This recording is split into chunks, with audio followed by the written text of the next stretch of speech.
Welcome everyone. आज हम लोग एंशिएंट हिस्ट्री में देखेंगे मगध एम्पायर। तो मगध एक जगह था जो महाजनपदों में सबसे ज़्यादा पावरफुल बन गया था, आपका मगध एम्पायर। ये मगध एम्पायर पे किस किस डायनेस्टी ने रूल किया था वो आज के चैप्टर में हम लोग देखेंगे। तो आप लोग में से कोई अगर बंगाली लैंग्वेज में ज़्यादा कंफर्टेबल है तो फिर इसी वीडियो के नीचे डिस्क्रिप्शन में मैं बंगाली वीडियो का लिंक दे दूंगा।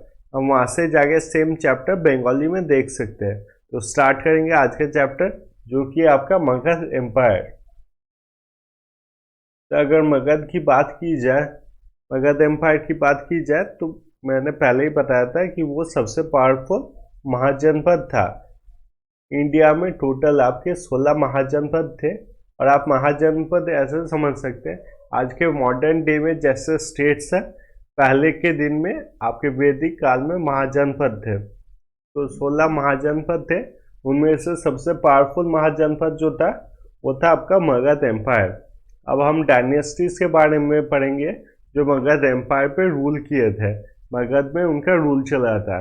तो सबसे पहला जिनका पावरफुल एम्पायर बना था वो था हर्यांका डायनेस्टी। फिर आता शिशुनाग डायनेस्टी, नंदा डायनेस्टी और मौर्यन डायनेस्टी। मौर्यन डायनेस्टी की अगर बात की जाए, मौर्यन डायनेस्टी में काफ़ी ज़्यादा पावरफुल राजा थे और हर एक राज्य के बारे में बहुत डिटेल्स में पढ़ाई करना होगा। तो इसके लिए ये मौर्यन डायनेस्टी जो है ये अगले चैप्टर में हम लोग देखेंगे। बाकी आज के चैप्टर में देखेंगे हर्यांका डायनेस्टी, शिशुनाग डायनेस्टी और नंदा डायनेस्टी। इन तीनों डायनेस्टीज के बारे में हम लोग आज पढ़ेंगे। तो स्टार्ट करेंगे हर्यांका डायनेस्टी।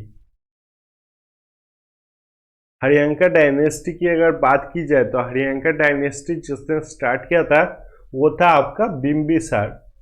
बिम्बिसार का अगर समयकाल देखा जाए तो ये देखेंगे कि गौतम बुद्ध और महावीर स्वामी जिस काल में पृथ्वी में थे उसी काल में आपका बिम्बिसार भी था। ही वॉज अ कॉन्टेम्पररी, मतलब एक ही काल में वो गौतम बुद्ध और महावीर स्वामी जब थे तब बिम्बिसार भी आपका राजा बना था। बिम्बिसार की अगर बात की जाए तो उन्होंने दोनों को, गौतम बुद्ध और महावीर स्वामी दोनों को इक्वल तरीके से इक्वली रेस्पेक्ट करते थे। सिर्फ ये बिम्बिसार की बात नहीं है, 16 महाजनपदों में जितने भी राजा थे सभी आपके दोनों ज्ञानी व्यक्ति को, गौतम बुद्ध और महावीर स्वामी दोनों को काफ़ी रेस्पेक्ट करते थे। अगर बिम्बिसार की बात की जाए तो बिम्बिसार ने मगध में सबसे पहले जो कैपिटल बनाया वो था आपका राजगृह। उसने डिक्लेयर किया कि यहाँ पर जो कैपिटल होगा वो होगा राजगृह। अगर रॉयल फिजिशियन की बात की जाए तो रॉयल फिजिशियन थे आपके जीविका। रॉयल फिजिशियन मतलब जो डॉक्टर होते हैं, जो शाही डॉक्टर होते हैं, उससे बोला जाता है जीविका। जीविका इतने अच्छे थे, मतलब अपने काम में इतने अच्छे थे, माहिर थे कि उनको अवंती में भेजा गया था। अवंती के राजा प्रद्युत जब बीमार पड़ गए थे तब जीविका को भेजा गया था। यहाँ तक कि गौतम बुद्ध भी जब बहुत ज़्यादा बीमार हो गए थे और वो निर्वाण प्राप्त करने वाले थे तब भी जीविका को उनके पास भेजा गया था। Strengthened his position by matrimonial alliances. Matrimonial alliance मतलब शादी करके खुद के एम्पायर को बढ़ाना, इसी को बोला जाता है मैट्रिमोनियल अलायंसेस। इसी प्रिंसेस से शादी करके वो एरिया के साथ अच्छी रिलेशन बनाना, ये है आपका मैट्रिमोनियल अलायंसेस। यहाँ पर देखेंगे बिम्बिसार ने किससे शादी किया था फॉर हिज ओन एम्पायर। तो पहले आते हैं महाकोसला देवी। महाकोसला देवी की अगर बात की जाए तो वो कोसला की प्रिंसेस थी। फिर आती है लिच्छवी प्रिंसेस। लिच्छवी प्रिंसेस की अगर बात की जाए तो वो चेलना की प्रिंसेस थी। और फिर आती है प्रिंसेस ऑफ माद्रा क्लैन। इससे उसने किस जगह को पाया था? तो पाया था पंजाब को। तो आप देख सकते हैं बिम्बिसार ने बहुत सारी शादी इसलिए की थी ताकि उसका एम्पायर जो है वो इंक्रीज हो पाए। फिर आते हैं उनके बेटे अजातशत्रु पे। अजातशत्रु की अगर बात की जाए, अजातशत्रु ये माना जाता है कि उसने ही अपने पिताजी को मार दिया था। उसको ये पसंद नहीं था कि एक राजा अपने एम्पायर को बढ़ाने के लिए मैट्रिमोनियल अलायंसेस करता है, अपना जोर नहीं लगाता है। इसीलिए बहुत जन मानते हैं कि उसने अपने पिताजी को मार दिया था। अगर अजातशत्रु की बात की जाए, अजातशत्रु को कुनिक भी कहा जाता है, is known as Kunik. Kunik के नाम से भी अजातशत्रु को बहुत जन जानते हैं। अगर आपने पहला देखा होगा, बिंबिसार ने कोसला के प्रिंसेस से शादी कर लिया था और कोसला उनके पास आ गया था। पर बाद में जब राजा को मार दिया गया बिंबिसार को, तब उसके भाई प्रसेनजीत को ये पसंद नहीं आया था और वो चाहते थे कि कोसला उनको वापस मिल जाए। या पहले यहाँ पर देख सकते हैं कि माँ कोसला देवी से उन्होंने शादी किया था तो कोसला मिल गया था। और बाद में जब बिंबिसार को मार दिया था, यहाँ पर मार दिया गया था उनके बेटे के द्वारा, अजातशत्रु के द्वारा, तब उनको कोसला वापस चाहिए था। पर ये बात अजातशत्रु को बिल्कुल भी पसंद नहीं आया, तो उसने डिसाइड किया कि कोसला कभी भी उनको वापस नहीं मिल सकता है। इसलिए अजातशत्रु और आपके प्रसेनजीत के बीच लड़ाई स्टार्ट हो गई। इसमें बाद में प्रसेनजीत की हार हो गई थी और कोसला आपके मगध एम्पायर के साथ ऐड हो गया था। प्रसेनजीत को हराने के बाद उसको अपने मैटरनल ग्रैंडफादर की किंगडम चाहिए थी, जो थी आपकी वैशाली। तो वैशाली काफ़ी ज़्यादा पावरफुल किंगडम थी और काफ़ी ज़्यादा रिच किंगडम थी। तो अजातशत्रु ने फिर टारगेट किया वैशाली के ऊपर कि उसे अब वैशाली चाहिए। तो वैशाली, जैसा मैंने बोला, काफ़ी बड़ी एम्पायर थी और काफ़ी पावरफुल एम्पायर थी। तो मगध और वैशाली के बीच काफ़ी सालों तक लड़ाई चला था। ठीक से बोला जाए तो फिर 16 साल तक लड़ाई चला था। और 16 साल तक लड़ाई चलने के बाद वैशाली इनको वापस, वैशाली अजातशत्रु को मिल गई थी, मतलब मगध एम्पायर में ज्वाइन हो गई थी। अगर अजातशत्रु की बात की जाए, हम लोग ने पहले ही पढ़ा था कि वो कितना ज़्यादा लड़ाई करते थे और लड़ाई में कितने माहिर थे। तो उन्होंने 2 इनोवेटिव वेपन स्टार्ट किया था, जो कि इससे पहले कभी यूज़ नहीं किया गया था। अब मैं ये समझ लेता हूँ कि आप सबने बाहुबली देखा होगा। तो बाहुबली में जो वो लड़ाई करते हैं माहिष्मति के लिए, वो वाला सीन याद रखिए कि उसमें जो जो वेपन्स दिखाए गए हैं, सब कुछ बनाए गए थे बाई अजातशत्रु। पहले वेपन की बात करते हैं, जिसका नाम है महाशील कंठका। अब शिलावृष्टि से ही आपको समझ पा रहे कि यहाँ पर पत्थरों की बात हो रही है। तो एक वेपन था, आप लोग को अगर याद है, जिसमें पत्थर रखा जाता था और यहाँ पर टाइटली बांध दिया जाता था। जब यहाँ पर रस्सी को काट दिया जाता था, तब ये जोर से स्विंग करती थी और ये पत्थर जाके दुश्मनों पे गिरता था। यही था आपका महाशील कंठका। दूसरा है रथ मुसाला। रथ मुसाला की अगर बात की जाए तो बाहुबली के जो भाई थे बल्लाल देव, उन्होंने एक वेपन का यूज़ किया था, जिसमें वो चैरियट तो यूज़ करते थे, जो कि घोड़ा गाड़ी था, पर उसके सामने एक ब्लेड से बना हुआ एक रिंग जैसा रहता था। ऐसे एक रिंग जैसा रहता था जो गोल गोल घूमता था और सामने जो भी आए उसको काट देता था। तो वही था आपका रथ मुसाला। अगर उसकी बात की जाए, उन्होंने पहला बुद्धिस्ट काउंसिल भी अरेंज किया था। तो सबसे पहला बुद्धिस्ट काउंसिल यहाँ पर किसने अरेंज किया था? तो फिर वो किया था आपके अजातशत्रु ने।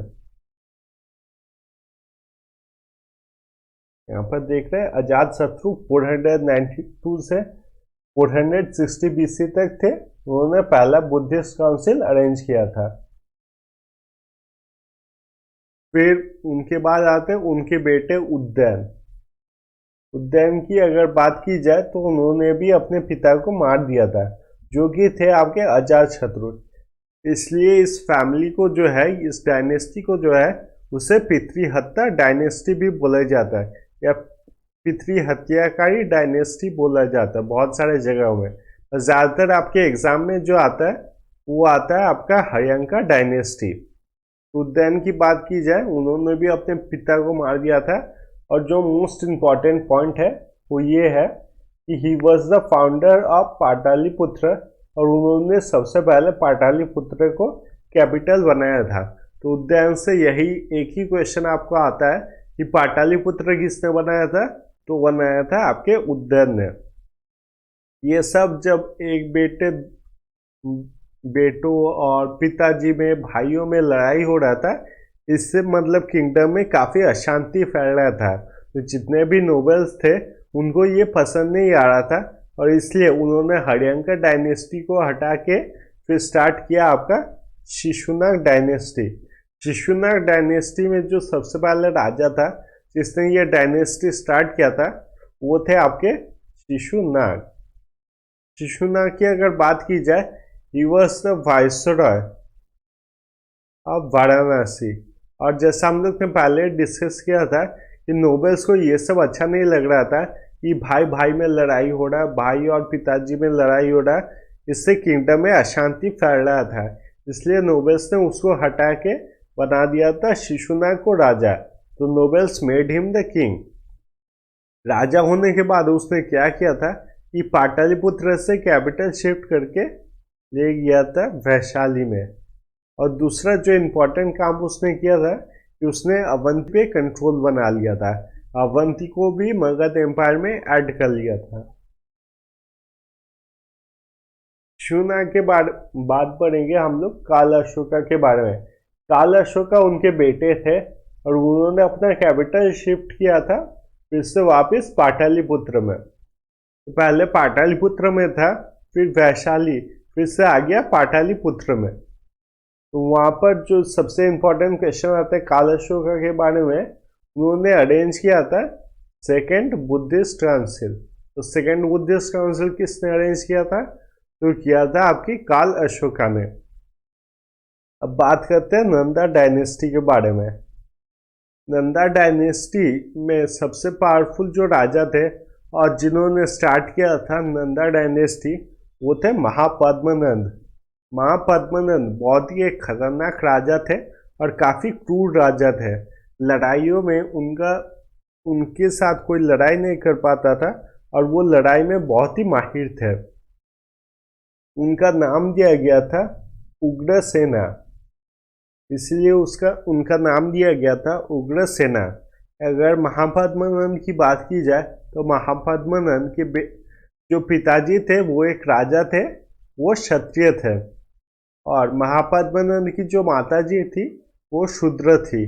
तो इसलिए महापद्मनंद के ऊपर बहुत ज़्यादा टॉर्चर किया जाता था और बहुत कुछ सुनाया जाता था महापद्मनंद को। पर एक काल में वो इतने ज़्यादा पावरफुल बन गए कि उनको कोई कुछ सुना नहीं पाता था और वो सभी को मार देते थे। नंदा डायनेस्टी एक नॉन क्षत्रिय डायनेस्टी था। नॉन क्षत्रिय, उसके पिताजी तो क्षत्रिय थे पर उनके माताजी जो थे वो शूद्र से थे। तो अभी के दिन में आप देखते हैं कितना कास्ट सिस्टम रहता है, तो सोचिए पहले के दिन में महापद्मनंद को कितना सुनाया जाता था उनकी कास्ट के लिए। इसलिए वो लड़ाई में बहुत ज़्यादा माहिर निकले और सभी को दिखा दिया कि वो कितने ज़्यादा महान है। तो उन्होंने नंदा डायनेस्टी स्टार्ट किया था, तो इसलिए उनको कहा जाता था उग्रसेना, क्योंकि वो लड़ाई में इतने ज़्यादा खतरनाक थे। He was known as a rebirth of Parshuram. Shri Parshuram Dev के ये माना जाता था कि उनके पुनर्जन्म है आपके महापद्मनंद, क्योंकि वो बहुत ज़्यादा क्षत्रियों को मारते थे, इसलिए उनका नाम पड़ा था सर्वशतरंग टका। सर्वशतरंग टका, क्योंकि उन्होंने बहुत सारे क्षत्रियों को मार दिया था, क्योंकि क्षत्रिय उनको राजा नहीं मानते थे और उनको बात बात पे चैलेंज करते थे, बात सुनाते थे। इसलिए कोई भी क्षत्रिय अपना मुंह खोले इससे पहले ही वो जितने भी क्षत्रिय है उनको ज़्यादातर मार देते थे। उन्होंने ऐड किया था कलिंगा अपने मगध एम्पायर में। तो जैसा कि आपको पता ही है कलिंगा कितना एक खतरनाक एम्पायर था। अशोका ने जब कलिंगा को जीतने का कोशिश किया और बाद में जीत भी लिया था, पर कलिंगा में इतना ज़्यादा भयानक लड़ाई हुआ था कि अशोका का भी मन चेंज हो गया था। तो नंदा डायनेस्टी में महापद्मनंद ने आपके कलिंगा को भी ऐड कर दिया था मगध में।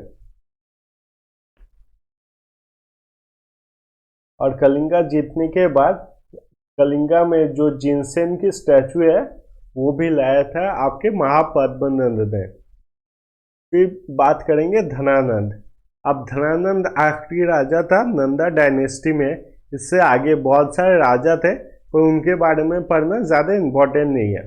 धनानंद की अगर बात की जाए तो धनानंद के टाइम में आप समझ ही सकते कि महापद्मनंद से सभी इतना डरते थे कि उसने बहुत जगह जीत लिया था।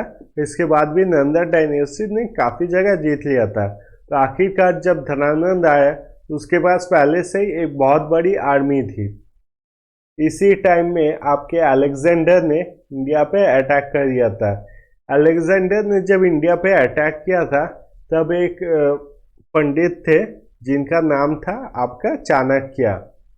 तो चाणक्य इनके कोर्ट में आए, धनानंद के कोर्ट में। तो उन्होंने बोला कि इंडिया के जितने राजा हैं सभी को एक साथ मिलना है ताकि अलेक्जेंडर के खिलाफ हम लोग लड़ाई कर सके और अलेक्जेंडर को हम लोग हरा सके, इंडिया उसे कैप्चर ना करने दिया जाए। तो ये बात सुन के धनानंद काफ़ी गुस्सा हो गया था। इसके दो कारण थे। एक तो ये था कि धनानंद ये समझ बैठा कि कौटिल्य जो है या फिर चाणक्य जो है वो उनके पावर को चैलेंज कर रहा, वो डाउट कर रहा उनके पावर पे कि अलेक्जेंडर उनको कंट्रोल नहीं कर पाए, अलेक्जेंडर को वो कंट्रोल नहीं कर पाएगा या फिर अलेक्जेंडर को हरा नहीं पाएगा। और दूसरा कारण ये था कि धनानंद के पास से बहुत बड़ी एम्पायर थी और उसके पास बहुत बड़ी आर्मी थी।